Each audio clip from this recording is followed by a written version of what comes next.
So yun, what's up mga kapongs, for today's video mag-share po ulit ako sa inyo ng tips para sa mga alaga ng ating hamster. Ito, malaking may tutulong na itong tips na to para siguradong humaba ang buhay ng ating mga alagang hamster. Ito, papakita ko po sa inyo. Ito, kumbaga parang siguro madalas ko na rin nasasabi to sa mga video, pero ito, nakafocus tayo sa topic ng itong papakita ko, itong water bottle na to. Okay, bali water bottle po ito na 50 ml, 80 ml, 125 ml, saka 250 ml.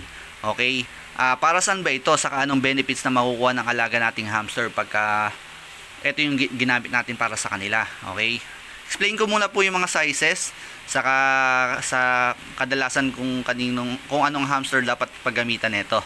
Okay, ito pong 50 ml, ito po yung vacuum type. Ayan, yung dulo po niyan, dyan po nag-i-stay yung tubig para hindi po magdire-diretso. Ang gagawin po ng alaga nating hamster, didilaan lang po yan para po mag-flow yung tubig. Okay, saan po ba ginagamit ito? Kadalasan ginagamit po ito sa mga Campbell dwarf hamster natin, kasi kumbaga ito kasi maliit na size, hindi kagad basta-basta mauubos nila. Hindi gaya sa Syrian, pag ito nilagay ninyo, saglit lang talaga mauubos ng Syrian hamster yung tubig. Lagi kayo magpapalit na magpapalit. Okay, bali ito, advice ko na pang Campbell dwarf hamster o malilit na uri ng hamster nyo gagamitin. Okay, ito naman 80 ml na water bottle, ito pwede nyo gamitin sa mga Syrian hamster po ito. Kaso iwasan po nyo ilagay sa loob ng bean cage pagka Syrian hamster, kasi ngangat-ngatin po nila to, itong pinaka plastic na to, uubusin po nila hanggang matanggal itong pinaka bakal na stainless na to na nagdaanan ng tubig. Pero ito po yung mga marble type po ito, kaya mas advice na ginagamit pang Syrian hamster, kasi pag ito oras na mangat-ngat nila, wala na to sayang lang, di ba? Okay, yan.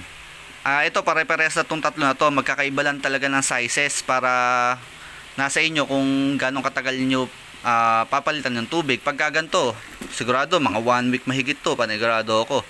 Pero syempre, hindi porkit ganyang kalalaki yung sizes, hindi na po nyo i-double check. I-double check rin po ninyo. Bakit? Kasi ito, minsan, di ba, pagka sabi natin nasa labas nga ng bean cage, ayan, kagaya niya, nasa labas yan. Kung abutin ng kusot dito, ayan, abutin, madikit yung kusot dyan, kung mataas ang beddings na gagawin ninyo, pwede yun, mapuno ng kusot tong loob. Ito, itong pinakabutas na yan, yun yung magkocost para hindi tumulon yung tubig. Kaya lagi nyo i-check. Hindi porket ni-refill ninyo, akala ninyo dahil naubos, kumbaga nagdidire-diretso yung flow, i-check pa rin po ninyo, itataktak ninyo para lumabas kung may kusot mang nakahalo do sa pinakabutas na to.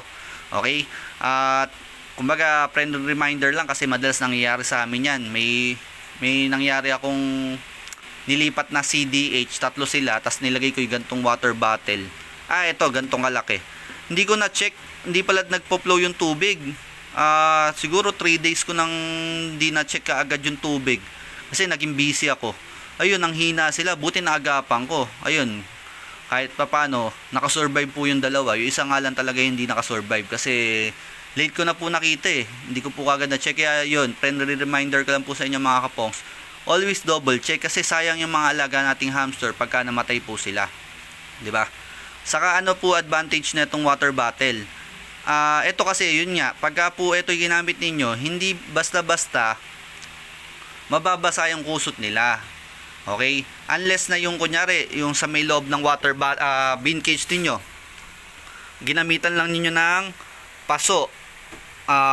Pagka yung paso lang yung ginamit nyo at nalagyan ng di ba, lalagyan ng tubig, makakaakit kasi mga alaga nating hamster. Tendency niyan, mababasa sila. Bawal nga pong mabasa yung mga alaga nating hamster. Okay, kaya mas ito, ina-advise ko na gumamit sila ng water bottle. Okay, pero i-double check nyo palagi yung pinakanguso ng water bottle. Titingnan nyo kung nadidikit ba sa kusot. Pagka yung gantong vacuum type at nadikit sa kusot, sure ball ako na magpo-flow ng dire-diretso to. Okay, kaya titingnan rin po ninyo kung inaabot ng kusot. Do-double check ninyo. para safety yung mga alaga nating hamster. Kasi pagka ito, kahit ba maliit to, tapos nag-flow do sa bin cage din na 12 liters, mababasa talaga yung kusot. Tapos ang mangyayari nun, pati hamster ninyo mababasa na rin, di ba? Ito naman, pag ito na nga, yung kaninang tinatapi ko sa inyo, pag ito naman yung pumunta sa dulo ng kusot, yung pinakadulo nito na dikitan ng kusot at pumasok sa loob yung kusot, tendency niyan, hindi na magpo-flow yung tubig. Kaya kawawa yung mga alaga nating hamster. Yun lang mga kapongs. Ito yung share ko sa inyo. Ano bang dapat gamitin para sa alaga nating hamster na lagay ng tubig. Kumbaga, ito yung sinasuggest ko sa inyo. Dalawang uri ng water bottle. Isang vacuum type saka isang marble type. Okay, nasa inyo na po yan kung saan nyo po gagamitin. Ito po, ulitin ko lang po kung nasabi ko po kanina.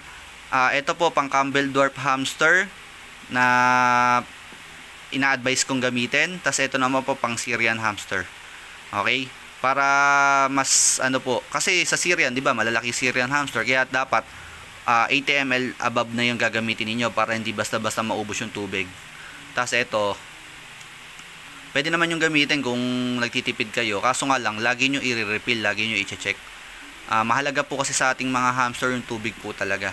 Kaya lagi po nyo i-double check ha.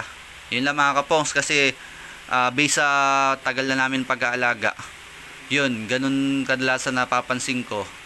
Minsan, hindi ko napansin na hindi nagpo-flow. Nakikita ko na nanghihina na yung mga hamster ko.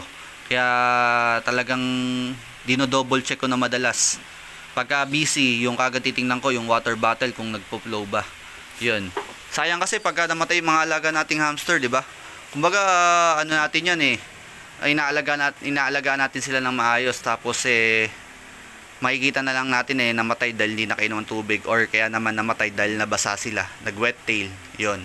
Kaya lagi ko kayo i-remind mga kapongs, bibigyan ko kayo lagi ng mga tips para makatulong sa inyo. Yun. Yun lang mga kapongs, sana nakatulong ako sa video na to, na may natutunan kayo sa akin. Mag-upload pa po ako ng ibang tips, okay? Yun lang mga kapongs, peace out, gang gang. Shoot! Ito, papakita ko ulit yung water bottle. Yon.